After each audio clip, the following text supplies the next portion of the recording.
लो चोर बताई चोरी हम खोद ही लेना हम पोखरा खोन के ओमे गरई मछरी छोड़ दे आदमी लगबल आदमी बने हिलकोर के निकल जाई काहे हमारे के सनकावे पे लगल सनकनी तो जानते रहलू नु का होई जतना फूफा मौसा के अबुआ के लड़का बड़ा लो चल जी बोलो भितरामपुर में बाबू संकट बढ़ा तो आज वो देखने को साफ मिल रहा है कि जब से पवन भैया ने एक्सेलरेटर पे पाँव रखा है बाकी सिंगरों को पानी चढ़ रहा है तो कुछ लोग डिप्रेशन में आके पागलों जैसी बातें कर रहे हैं। तो पवन सिंह इतने एक्टिव हो गए हैं, इसको लेकर पवन भैया क्या कहना चाहेंगे?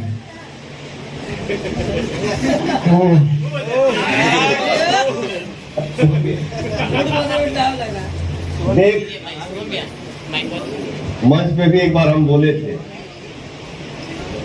हम किसी का नाम तो लेते नहीं है।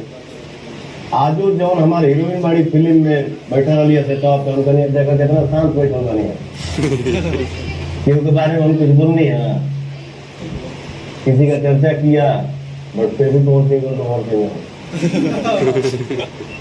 तो क्या कर दे हम बैठा रहेगा शांति से तब वो कहने का है क्यों जाना होने से अभी अच्छा मूड में बैठा कोई दिक्कत नहीं, ठीक है। बस हम मेहनत करते हैं, ना ही हम उस चक्कर में रहते हैं कि हम केहू को डिस्टर्ब करें।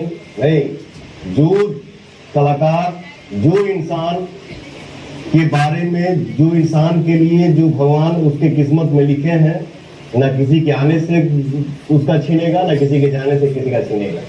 हर कोई अपने जीवन में खुश रहे, हम भी खुश हैं, बाकी हमारा पूरा समाज खुश रहे। हम लोग एक परिवार है, हम लोग हंस खेल के काम करें और विकास करें, आगे बढ़े जी। बहुत बहुत हम क्यों वो समय याद था कि हम 10 रुपये चलोले नहीं अपना घर में क्या खरीदने के लिए।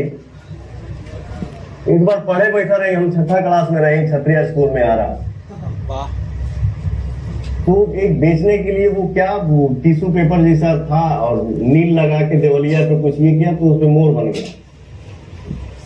तो उसको क्या बोलते हैं उसको, अब वो क्या हमारा मन के हम की ना पैसा ये नहीं थे। हम एक दिन डेरा पे देख ली कि रानू भैया हमारे सबसे बड़े भैया है, उनका रखा हुआ किताब में 10 रुपया मैंने देखा था कि हाँ वाह वो दिन मुझे याद है ब्रदर। और दुनिया के मतलब वो पैसा लेके हम वो चीज खरीदे थे। भैया हमके नाम की शायद मरले नाम तो खैर वो मार नहीं है, वो प्यार है, वो आशीर्वाद है कि आज वही मार यहाँ तक पहुंचाया है।